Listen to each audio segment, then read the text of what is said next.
Hi, today is Friday, April 21st, 2017, and this is A Swede Speaks.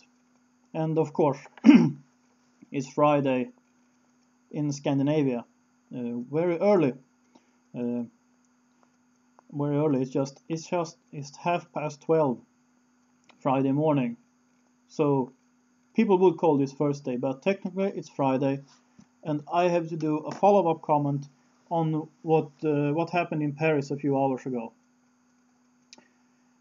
And I hope this video will be better than my last one. I mean, picture-wise.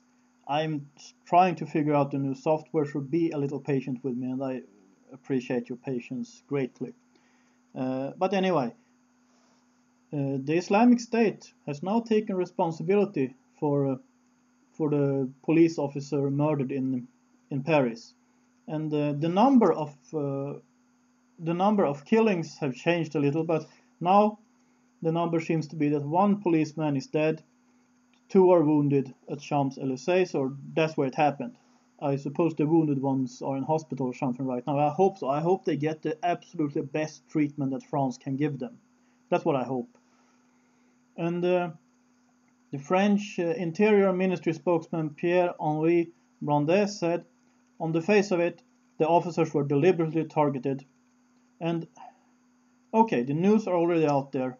This would be more of a comment on what's going on than the news in itself.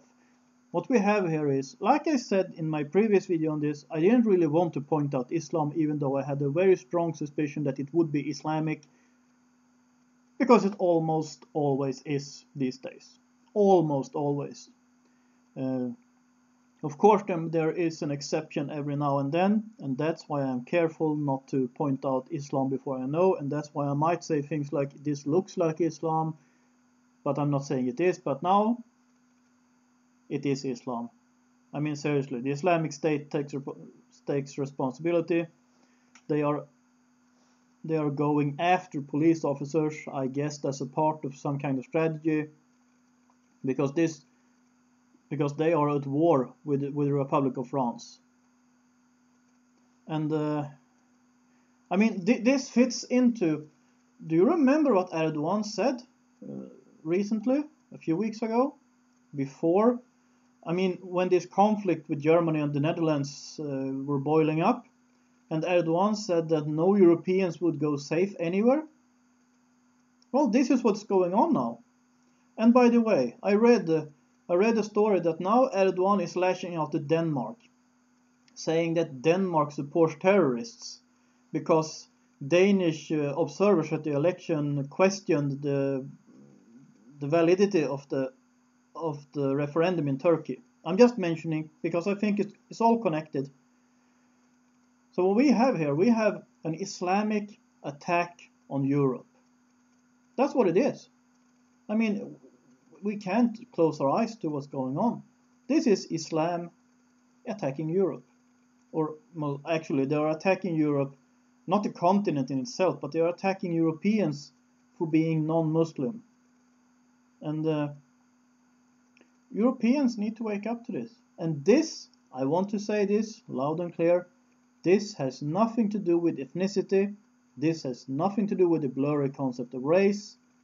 It's not about being against Turks as an ethnicity. It's not about being against Arabs. It's not about being against Persians or Berbers or any other people that are majority Muslim. It's not about that.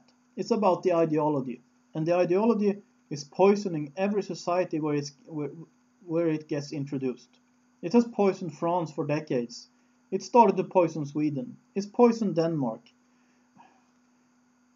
Islam is ideological poison. And it has to be fought. I don't know how far we need to go to fight it, but what I know is that we need European unity and Western unity against Islam. We don't need European Union. European Union is a tool for globalism, and it's really promoting Islam rather than fighting it. But we need European Union unity, not union, but unity in the way how the Europeans united to fight against the Turkish occupation of Greece in the beginning of the 19th century, when Lord Byron went to Greece to fight the Turkish occupation, because the Greeks were really bad treated by the Turks, and that was because they weren't Muslims. And I mean, all the things, I mean, they were murdered, they were raped, I mean, a lot of bad stuff, and their children were being taken from them, put in the Turkish or in the Ottoman army, and converted to Islam. And I mean, and Europe, a lot of Europeans then felt European unity, and it wasn't just Christian Europe. Liberals would unite too, because, well, even if they maybe weren't Christian, they still felt that this culture, this Islamic civilization, was nothing they wanted in Europe, and they wanted to help Greece, because Greece is the European border, like Bulgaria. And France, that has been allowing Muslims to enter for generations. And when I say Muslims, in this case, my point is not to point out every Muslims and say that all Muslims are bad or something like that. They are not. And you shouldn't attack individual Muslims. No. What needs to be addressed and attacked is the ideology of Islam. A Muslim is a person, but Islam is an evil ideology, and that has to be fought. And I mean, Islam has already declared war on us. When are we going to realize that there is a war going on and we have to defend ourselves? We have to stop this. That's what needs to be done. And France has been doing some things right. They're not as naive as Germany and Sweden, at least. Then I would criticize France for other things, but that's not the point right now.